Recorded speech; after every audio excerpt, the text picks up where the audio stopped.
നമസ്കാരം. ജോൺസൺസ് ടാർഗറ്റിൻ്റെ അതീവ പ്രസക്തമായ ഒരു ഭാഗത്തിലേക്ക് എല്ലാവരെയും സ്വാഗതം ചെയ്യുന്നു. നമസ്കാരം. ജോൺസൺസ് ടാർഗറ്റ് എന്ന് പറയുന്നത് വർഷങ്ങൾക്ക് മുമ്പ് ഒരു ബിസിനസ് ഫിനിഷിംഗ് കോഴ്സായിട്ട് തയ്യാറാക്കപ്പെട്ടിട്ടുള്ള ഒരു സംഭവമാണ്.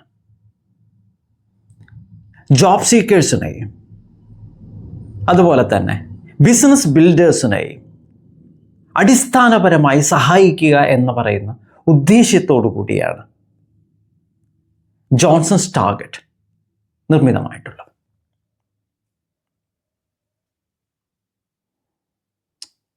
ഈ ജോൺസൺസ് ടാർഗറ്റിൻ്റെ ഭാഗമായിട്ടാണ് നിരീക്ഷണവും നിലനിൽക്കുന്നത്. ഇന്ന് നമ്മൾ പറയാൻ പോകുന്നത്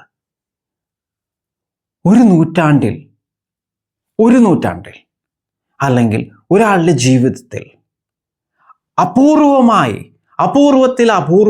മാത്രം കടന്നു വരുന്ന ഒരാളെ ഒരുപക്ഷെ ജീവിതത്തിൽ സമ്പന്നനാക്കാൻ സഹായിക്കുന്ന ആ ഒരു ശുഭമുഹൂർത്തത്തെക്കുറിച്ച് മാത്രമാണ് നമ്മളിതിൽ പറയുന്നത്. ഈ ഒരു ശുഭമുഹൂർത്തം ഇപ്പോൾ നിലവിലുണ്ട് എന്ന യാഥാർത്ഥ്യമാണ് നമ്മളിതിലൂടെ പറയാൻ പോകുന്നത്. നൂറ്റാണ്ടിൽ ഒരവസരം, ആ മംഗളാവസരമാണ്. അതിനെക്കുറിച്ചാണ് ജോൺസൺസ് ടാർഗറ്റിൽ ഇന്ന് പറയുന്നത്. വെള്ളി എന്ന് പറയുന്ന വസ്തു, അതിനെക്കുറിച്ചാണ് നമ്മൾ പറയുന്നത്.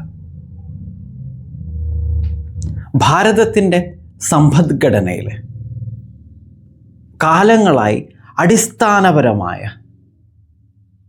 മൂല്യനിർണയം നടത്തിയിരുന്നത് വെള്ളിയിലായിരുന്നു. നൂറ്റാണ്ടുകളും സഹസ്രാബ്ദങ്ങളുമായിട്ട് വെള്ളിയായിരുന്നു ഭാരതീയരുടെ ക്രയവിക്രയം ചെയ്യുന്നതിൽ അടിസ്ഥാന ഘടകം. സ്വർണമായിരുന്നില്ല. സ്വർണം ഉണ്ടായിരുന്നു, പക്ഷേ നമ്മുടെ അടിസ്ഥാന ഘടകം വെള്ളിയായിരുന്നു. ഇംഗ്ലീഷ് ക്രിസ്ത്യൻ കള്ളന്മാരെ ഏകദേശം ഒരു നൂറ്റാണ്ടിൻ്റെ ഇപ്പുറം, അതായത് ഒരു 100 കൊല്ലമൊന്നും ആയിട്ടില്ല, അവരെ വെള്ളീനെ മാറ്റിയിട്ട് അവരുടെ പുലയാട്ട് സ്റ്റാൻഡേർഡ് ഗോൾഡാക്കി മാറ്റി. 100 കൊല്ലത്തിന് ഇപ്പുറം, 100 കൊല്ലം ആയിട്ടില്ല. ഈ ഗോൾഡ് സ്റ്റാൻഡേർഡ് എന്ന് പറയുന്ന ഇൻ്റർനാഷണൽ പുലയാട്ടിലേക്ക് എത്തിച്ചിട്ട് അവരെ വെള്ളി എന്ന് പറയുന്ന കാലങ്ങളായിട്ടുള്ള, നൂറ്റാണ്ടുകളായിട്ടുള്ള, സഹസ്രാബ്ദങ്ങളായിട്ടുള്ള ഭാരതീയ സമ്പദ്ഘടനയുടെ അടിസ്ഥാനമായിട്ടുള്ള വെള്ളിയുടെ പ്രാധാന്യം എടുത്തു കളഞ്ഞു. സ്വർണം എന്ന് പറയുന്നത് എന്താണെന്ന് നമുക്ക് ആർക്കും അറിയില്ല. അവർ പറയുന്നു സ്വർണം ഗോൾഡ് ആണെന്ന്, വെള്ളി സിൽവർ ആണെന്ന് പറയുന്നു. ഇപ്പം നമ്മൾ വെള്ളിയെക്കുറിച്ചാണ് ഇപ്പോൾ പറയുന്നത്. വെള്ളി എന്ന് പറയുന്നത് സ്വർണം എന്ന് പറയുന്നതും വളരെയധികം മാർക്കറ്റ് എന്ന് പറയുന്ന ഇംഗ്ലീഷ് ക്രിസ്ത്യൻ തട്ടിപ്പിൽ കയറിപ്പോയിക്കൊണ്ടിരിക്കുക എന്നുള്ളത് നമുക്കിപ്പോൾ കാണാൻ സാധിക്കും. എല്ലാവരും സംസാരിക്കുന്ന ഒരു വിഷയമാണ്. സ്വർണത്തിന് ഭയങ്കരമായിട്ട് കയറി. സ്വർണം എന്ന് പറഞ്ഞു കഴിഞ്ഞാൽ അതിന് പ്രത്യേകിച്ച് സൂക്ഷിച്ചു വെക്കുക എന്നുള്ളതൊഴികെ, ആഭരണത്തിന് ഉപയോഗിക്കുക എന്നുള്ളതൊഴികെ വേറെ പ്രത്യേകിച്ചൊന്നുമില്ല. കലിയുഗത്തിൽ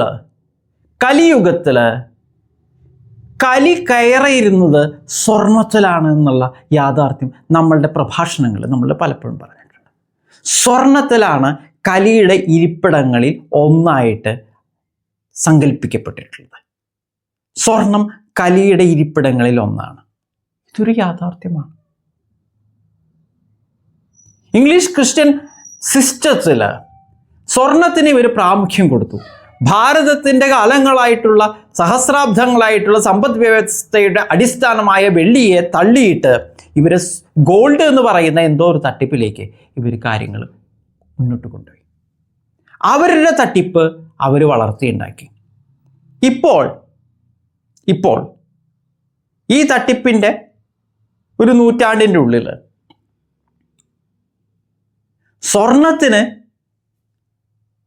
സ്വർണം എന്ന് പറയുന്ന ഗോൾഡിന് 10 ട്രില്യൺ US ഡോളറിൻ്റെ മാർക്കറ്റാണ്. 10 ട്രില്യൺ US ഡോളറിൻ്റെ മാർക്കറ്റാണ്. നമ്മൾ വെള്ളി എന്ന് പറയുന്ന അവർ പുലമ്പുന്ന സിൽവറിൻ്റെ മാർക്കറ്റ് എന്ന് പറഞ്ഞാൽ വളരെ ചെറുതാണ്. 50 ബില്യൺ ഡോളറിൻ്റെ വെറും 50 ബില്യൺ ഡോളറിൻ്റെ മാർക്കറ്റാണ് വെള്ളിയുടേത്. ഈ വെള്ളിയുടെ വില എല്ലാ കാലത്തും ഇംഗ്ലീഷ് ക്രിസ്ത്യൻ നാഷൻസിൻ്റെ കമ്പനീസ്, സ്റ്റോക്ക് മാർക്കറ്റ്സ് ഒക്കെ അടിച്ചടിച്ച് നിലത്ത് കൊണ്ടിരുന്നതാണ്. ഭാരതീയരെ അടിച്ചടിച്ച് നിലത്തേക്ക് കൊണ്ടിരുന്ന പോലെ തന്നെയാണ്. അതായത് അടിസ്ഥാന മൂല്യത്തെ അടിച്ചില്ലാതാക്കുക എന്ന് പറയുന്ന ഇംഗ്ലീഷ് ക്രിസ്ത്യൻ നാഷൻസിൻ്റെ തട്ടിപ്പിൻ്റെ അടിസ്ഥാനം തന്നെയാണ് ഇവിടെ ഈ വെള്ളിയെ അടിച്ച് നിലനിർത്തുന്നത്. കാരണം ഈ അടിച്ച് നിരപ്പാക്കി അതിന് മൂല്യമില്ല എന്ന് മനുഷ്യരുടെ മനസ്സിലേക്ക് കൊണ്ടുവന്നിട്ടുള്ളത് ഈ തട്ടിപ്പുകാരുടെ തട്ടിപ്പുകൾ മാത്രമാണ്. വെള്ളി അമൂല്യമാണ്. ഭാരതീയ സമ്പദ്ഘടനയുടെ അടിസ്ഥാനമാണ് വെള്ളി എന്ന് പറയുന്നത്. ഇപ്പോൾ വെള്ളിക്ക് വിലയില്ല.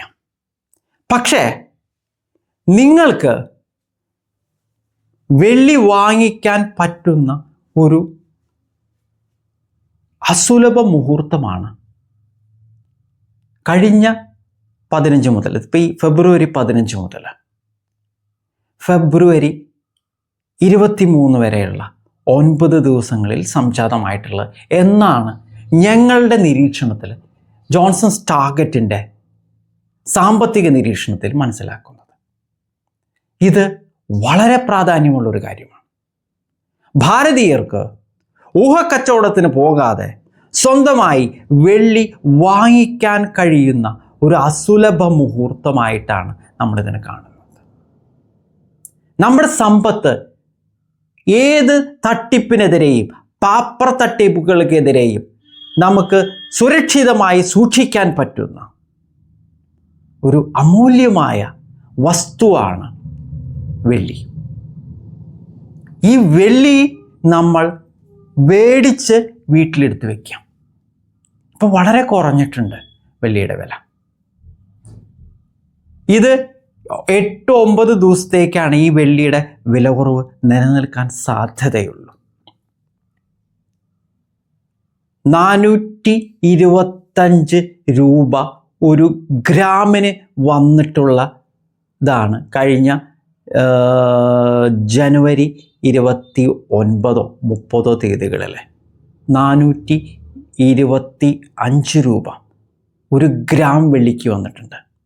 ഇപ്പോൾ അത് നിൽക്കുന്നത് 265 രൂപയ്ക്കാണ്. ഈ 265 രൂപയ്ക്ക് ഇപ്പോൾ നിൽക്കുന്ന വെള്ളി ഈ 8-9 ദിവസം പറഞ്ഞു 15 മുതൽ 23 വരെയുള്ള സമയത്ത് കുറയ്ക്കപ്പെട്ടിട്ടുള്ളതാണെന്ന് നിങ്ങൾ മനസ്സിലാക്കുക. അതിലേക്ക് ഇവർ എത്തിക്കപ്പെട്ടിട്ടുള്ളതാണ് ഈ പറയുന്ന വെള്ളി. ഇത് നമുക്ക് 265 രൂപയ്ക്ക് വാങ്ങിക്കാൻ പറ്റുന്നൊരവസരമാണ്. കാരണം വെള്ളി വാങ്ങിക്കൂട്ടുന്നത്, ഭാരതം വെള്ളിയുടെ ആഗോള കുഴിച്ചെടുക്കലിൽ 25% ഭാരതം വാങ്ങിയിട്ടുണ്ട്. 25% ഭാരതം വാങ്ങിയിട്ടുണ്ട്. ചൈനക്കാരും വാങ്ങിക്കൊണ്ടിരിക്കുകയാണ്. ഇപ്പോൾ ചൈനയിൽ പുതുവർഷം നടന്നുകൊണ്ടിരിക്കുകയാണ്. അതുകൊണ്ട് കഴിഞ്ഞ ഫെബ്രുവരി 15 മുതൽ 23 വരെ അവർ അടഞ്ഞിരിക്കുകയാണ്. അവർക്ക് വെള്ളിയുടെ കമ്പോളം അടവാണ്. വെള്ളിയുടെ കമ്പോളം കൃത്യമായി നിലനിർത്തിയത് ഊഹക്കച്ചവടക്കാരുടെ കാര്യമല്ല ഞാൻ പറയുന്നത്, വെസ്റ്റേൺ നേഷൻ എന്ന് പറയുന്ന കള്ളന്മാരുടെ കാര്യമല്ല പറയുന്നത്. കോമെക്സ് എന്ന് പറയുന്ന വെസ്റ്റേൺ തട്ടിപ്പിനെ കുറിച്ചല്ല ഞാൻ പറയുന്നത്. കൃത്യമായി നിലനിർത്തുന്നത് നമ്മുടെ ദേശങ്ങളാണ്. ചൈനയും ഭാരതവും അടക്കമുള്ള ദേശങ്ങളാണ്. അവർ പാരമ്പര്യമുള്ളവരാണ്, സംസ്കാരമുള്ളവരാണ്. അവർക്കറിയാം വെള്ളി എന്താണുള്ളത്. അവരാണ് അതിൻ്റെ മൂല്യം നിലനിർത്തുന്നത്. അപ്പോൾ ചൈനയുടെ വ്യാപാര കേന്ദ്രങ്ങൾ അവരുടെ പുതുവർഷം പ്രമാണിച്ച് 15 മുതൽ 23 വരെ അടച്ചിടുമ്പോൾ കള്ളന്മാരായിട്ടുള്ള വെസ്റ്റേൺ നേഷൻസ് എന്ത് ചെയ്യുന്നു എന്ന് പറഞ്ഞാൽ അവരുടെ തട്ടിപ്പുകൾ വെച്ചിട്ട് അവരെന്ത് ചെയ്യുന്നു? അവർ ആ തട്ടിപ്പുകളെ ആളുകൾക്ക് പേപ്പർ കറൻസിയിലെ വാല്യൂ എന്ന് പറയുന്ന തട്ടിപ്പാക്കി കാണിച്ച് വിലയിടിക്കുകയാണ് ചെയ്യുന്നത്. വിലയിടിച്ചാലും ഇടിച്ചില്ലെങ്കിലും വാങ്ങിക്കുന്നവർക്ക് ഇപ്പോൾ വാങ്ങിച്ചു കഴിഞ്ഞാൽ കയ്യിൽ ധനമുള്ളവർക്ക് മാത്രം വാങ്ങിച്ചാൽ മതി, മാത്രം വാങ്ങിയാൽ മതി, അവർ മാത്രം വാങ്ങിയാൽ മതി. അവർക്ക് 1 വർഷം അല്ലെങ്കിൽ 2 വർഷം അവർ അത് ഒരു നിക്ഷേപമായിട്ട് സൂക്ഷിക്കാൻ അവർ തയ്യാറാവുകയാണെങ്കിൽ, ഈ പറയുന്ന വെസ്റ്റേൺ തട്ടിപ്പ് ചൈനയുടെ കമ്പോളം, വെള്ളിക്കമ്പോളം 23-ാം തീയതി തുറക്കുന്നതോടുകൂടി അവരുടെ തട്ടിപ്പുകൾ അവസാനിക്കും. ഇത് എത്ര വരെ ഇവരെ ചവിട്ടി താഴ്ത്തി കൊണ്ടുവന്ന് നമുക്ക് ആർക്കും പറയാൻ പറ്റില്ല. കാരണം കള്ളന്മാരുടെ കയ്യിലാണ് താക്കോലിരിക്കുന്നത്. ഇതിൻ്റെ നിയന്ത്രിക്കുന്നവരും കള്ളന്മാർ തന്നെയാണ്. അപ്പോൾ ഈ കള്ളന്മാരും കള്ളന്മാരുടെ താക്കോലും ഉപയോഗിക്കുന്ന ആ പുലയാട്ടായിട്ടുള്ള തട്ടിപ്പുകളിൽ നിന്ന്, പേപ്പർ തട്ടിപ്പുകളിൽ നിന്ന് മാറി വെള്ളിയുടെ സ്റ്റോക്കും ഷെയറും ഫ്യൂച്ചർ ഓപ്ഷൻസ് എന്ന് പറയുന്ന തട്ടിപ്പുകളിൽ നിന്നും മാറി യഥാർത്ഥത്തിലുള്ള വെള്ളി ഭാരതീയരെ അവരുടെ സംസ്കാരത്തിൻ്റെ ഭാഗമായിട്ട്, അവരുടെ നിക്ഷേപത്തിൻ്റെ ഭാഗമായിട്ട് ഈ പറയുന്ന സമയത്ത് വാങ്ങി നിക്ഷേപമായിട്ട് കുറച്ചു കാലത്തേക്ക് വയ്ക്കുകയാണെങ്കിൽ തീർച്ചയായും വ്യതിയാനം വരുമെന്ന് പറയുന്ന സത്യത്തിലേക്കാണ് നമ്മൾ ജോൺസൺ സ്റ്റാർഗത്തിൻ്റെ സാമ്പത്തികമായിട്ടുള്ള ഈ പ്രക്ഷേപണത്തിൽ നിരീക്ഷണത്തിലൂടെ വിരൽ ചൂണ്ടുന്നത്. നിങ്ങൾക്ക് എന്തെങ്കിലും കാര്യങ്ങൾ അറിയാനുണ്ടെങ്കിൽ നിങ്ങൾക്ക് അത് മാർക്കറ്റ് എക്സ്പേർട്ട് എന്ന് പറഞ്ഞ ആളുകളിരിക്കുന്നത്. ഈ എക്സ് എന്താണെന്നുള്ളത് നമ്മൾ വിശദീകരിക്കുന്നുണ്ട് ജോൺസൺ സ്റ്റാർഗറ്റിൽ തന്നെ. എക്സ്പേർട്ട് ഇരിക്കുന്നുണ്ട്. XPER എന്ന് പറഞ്ഞാൽ അതിൻ്റെ നമ്മൾ വിശദീകരണം കൊടുത്തിട്ടുണ്ട് നമ്മുടെ ജോൺസൺ സ്റ്റാർഗറ്റിലെ നിരീക്ഷണത്തിൽ. XPRT